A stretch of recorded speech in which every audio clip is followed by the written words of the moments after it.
મહેસાણાના વડનગર ખાતે રાજ્યસ્તરીય કન્યા કેળવણી મહોત્સવ અને શાળા પ્રવેશોત્સવનું ભવ્ય આયોજન કરવામાં આવ્યું હતું. મુખ્યમંત્રી ભૂપેન્દ્ર પટેલની ઉપસ્થિતિમાં 390 જેટલા બાળકોને શાળામાં પ્રવેશ આપી તેમનું સ્વાગત કરાયું હતું. સંબોધન દરમિયાન મુખ્યમંત્રીએ શિક્ષણના આ અભિયાનના 24 વર્ષ પૂર્ણ થયા હોવાનું જણાવી દરેક બાળક સુધી શિક્ષણ પહોંચાડવાના સંકલ્પ પર ભાર મૂક્યો હતો. તેમણે વડાપ્રધાન નરેન્દ્ર મોદીના વડનગરની બીએન હાઈસ્કૂલના વિદ્યાર્થીકાળના કિસ્સાઓ યાદ કરી સહકાર અને સંસ્કારનું મહત્વ સમજાવ્યું હતું. આ સાથે જ વિદ્યાર્થીઓને આધુનિક ટેકનોલોજી અપનાવી ઉજ્જવલ ભવિષ્ય ઘડવા પ્રેરણા આપી હતી. કાર્યક્રમમાં શાળાના આચાર્ય, શિક્ષકો, શિક્ષણવિદો અને વિદ્યાર્થીઓએ પણ પોતાના વિચારો વ્યક્ત કરી શિક્ષણ પ્રત્યેનો ઉત્સાહ દર્શાવ્યો હતો. ચૌધરી પરથીભાઈ ગણેશભાઈ, આજનો આ પ્રવેશોત્સવ એમાં સરકારશ્રીનું પ્રાધાન્ય હતું કન્યા કેળવણી અને પ્રગતિનો પ્રવેશોત્સવ.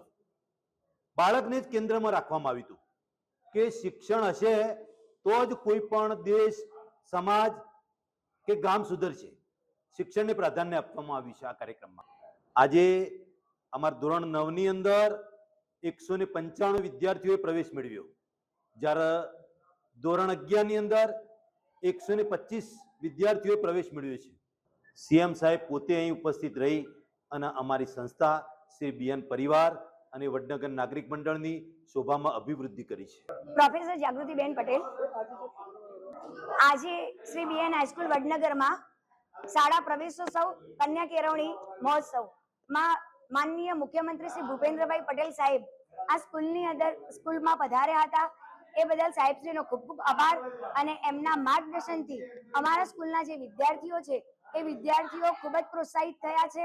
અને ખાસ તો કન્યા કેળવણી મહોત્સવ એટલે દીકરીઓ માટે સરકારે જે યોજનાઓ બહાર પાડી છે, નમો લક્ષ્મી યોજના, નમો સરસ્વતી યોજના, તો એમાં જે બાળકોને જે સ્કોલરશીપ મળે છે અને એ સ્કોલરશીપનો ઉપયોગ કરીને બાળકો, વિદ્યાર્થીનીઓ પોતાનું જે ભણતર આગળ વધારે છે એ બદલ સરકારશ્રીનો ખૂબ ખૂબ આભાર. અને આ જે પ્રોગ્રામ આજનો હતો એ ખૂબ સરસ રીતે પાર પડ્યો છે, એ બદલ સૌનો આભાર.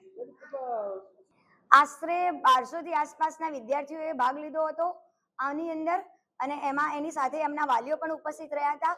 એટલે ખૂબ બહોળી સંખ્યામાં વાલીઓ અને વિદ્યાર્થીઓએ આ પ્રવેશોત્સવમાં ભાગ લઈને આ કાર્યક્રમને ખૂબ સરસ રીતે સફળ બનાવ્યો છે. અમારા માટે તો આજના આ કાર્યક્રમમાં માનનીય મુખ્યમંત્રી શ્રી ભૂપેન્દ્રભાઈ પટેલ સાહેબ આ કાર્યક્રમમાં ઉપસ્થિત રહીને અમારી શાળા માટે તો ખૂબ જ ગર્વની વાત છે. અને અમારા બાળકો એમના માર્ગદર્શનથી ખૂબ જ પ્રોત્સાહિત થયા છે. નરેન્દ્રભાઈ મોદી સાહેબ આ શાળામાં ધોરણ 8 થી 11 સુધી ભણેલા છે. તો અમારા માટે તો ખૂબ જ ગર્વની વાત છે કે ભૂતપૂર્વ શ્રી બીએન હાઈસ્કૂલ વડનગરના ભૂતપૂર્વ વિદ્યાર્થી આજે નરેન્દ્રભાઈ મોદી સાહેબ પહેલા મુખ્યમંત્રી હતા અને અત્યારે પ્રધાનમંત્રી છે. તો અમારા બાળકો એમના ઉદાહરણથી ખૂબ જ પ્રોત્સાહિત થાય છે અને એ પણ પોતાના જીવનમાં આગળ વધવા માટે નરેન્દ્રભાઈ મોદી સાહેબને એક પ્રેરક તરીકે એમનો એક ફોટો જોઈને અને એમને પ્રોત્સાહન મળે છે. મારું નામ ઠાકોર કોમલ છે. હું ધોરણ 11માં અભ્યાસ કરું છું. આજે ગુજરાતના મુખ્યમંત્રી ભૂપેન્દ્રભાઈ પટેલ સાહેબ અમારી શાળાની મુલાકાતે આવ્યા હતા. આ પ્રવેશોત્સવમાં એમને ખૂબ જ આનંદ અને ઉત્સાહથી બધાને આવકાર્યા, વધાવ્યા. એ બદલ એમનો ખૂબ ખૂબ આભાર. અને હું આજે એમના આગમનમાં એન્કરિંગમાં હતી, તો એ પણ મને ખૂબ જ સારું લાગ્યું કે મેં એમના આગમનમાં એન્કરિંગ કરી. એ બદલ ખૂબ ખૂબ આભાર છે. હું અહીંયા પ્રિન્સિપાલ છું શ્રી બીએન હાઈસ્કૂલ વડનગર. આજે મુખ્યમંત્રી શ્રી ભૂપેન્દ્રભાઈ પટેલ આ શાળામાં પ્રવેશોત્સવમાં હાજરી આપી અને બેટી પઢાઓ બેટી બચાવો અંતર્ગત ખૂબ જ સરસ વક્તવ્ય આપ્યું અને શિક્ષણ પ્રત્યે ખૂબ જ ભાર મૂકવા માટે સમજાવ્યું બાળકોને.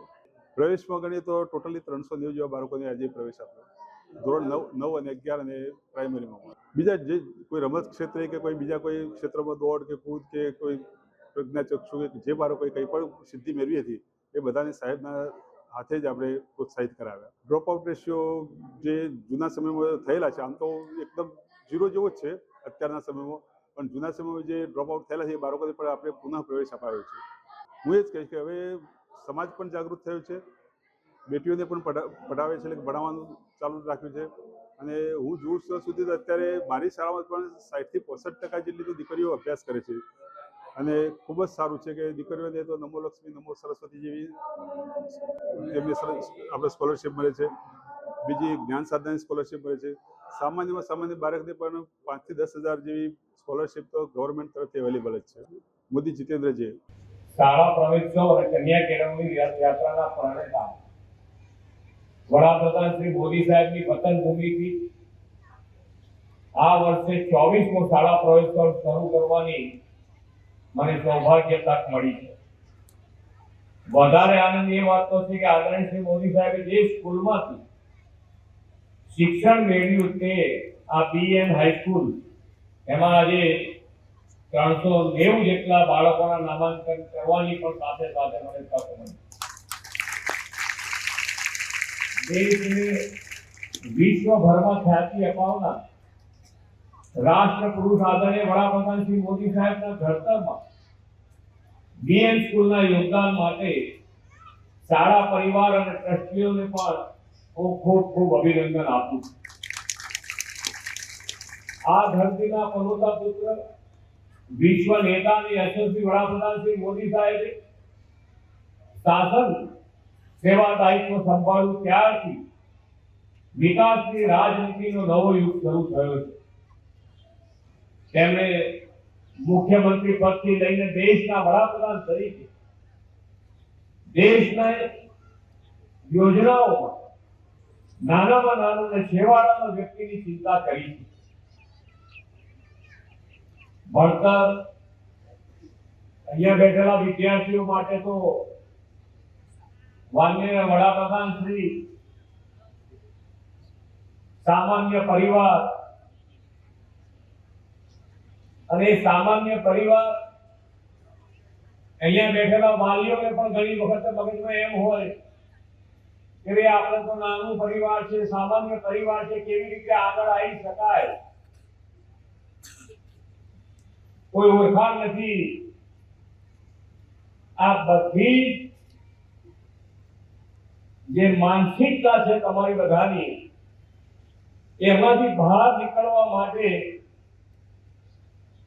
આજે માનનીય વડાપ્રધાન શ્રી આપણા માટે એક ગૌરવવંતું આપણા સામે ઉત્તમ ઉદાહરણ પૂરું પાડ્યું છે માનનીય વડાપ્રધાન શ્રી કે ભાઈ તમારી પોતાની અને પોતાની ધગસ હોય તો નિડરતાથી એક સામાન્ય પરિવારમાંથી છેક વડાપ્રધાન સુધીની મંજિલ પૂરી કરી શકાય છે.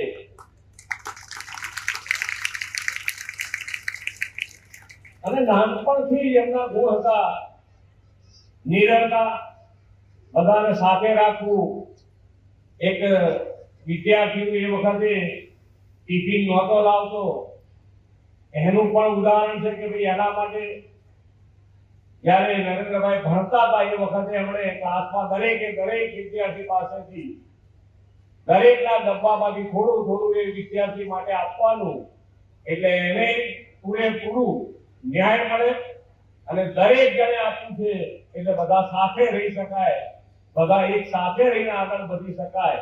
એ ભાવ એ વખતથી હતો અને એ ભાવ સાથે આજે પણ જુઓ તમે તો સૌનો સાથ, સૌનો વિકાસ, સૌનો વિશ્વાસ અને સૌના પ્રયાસ કાર્ય મંત્રથી આજે ભારત દેશનું નામ વિશ્વમાં ઉજાગર કર્યું.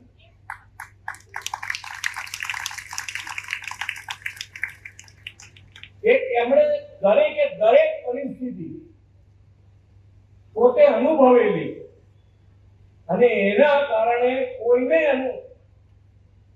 સરકારમાં બેઠા પછી નાનામાં નાના માણસને કેવી રીતે આગળ વધારી શકાય એનો પ્રયત્ન અને આ શાળા પ્રવેશોત્સવ અને કન્યા કેળવણી 2003માં શરૂ કરાયું. દરેક જણ ભણવું જોઈએ અને તો જ તમે બધા આગળ વધી શકો. આજે તમે જુઓ તો એ પહેલા શાળામાં 100 વિદ્યાર્થી દાખલ થાય તો ડ્રોપ આઉટ 37 ટકા, એટલે 37 છોકરાઓ તો પાછા ઘેર જતા રહ્યા હોય.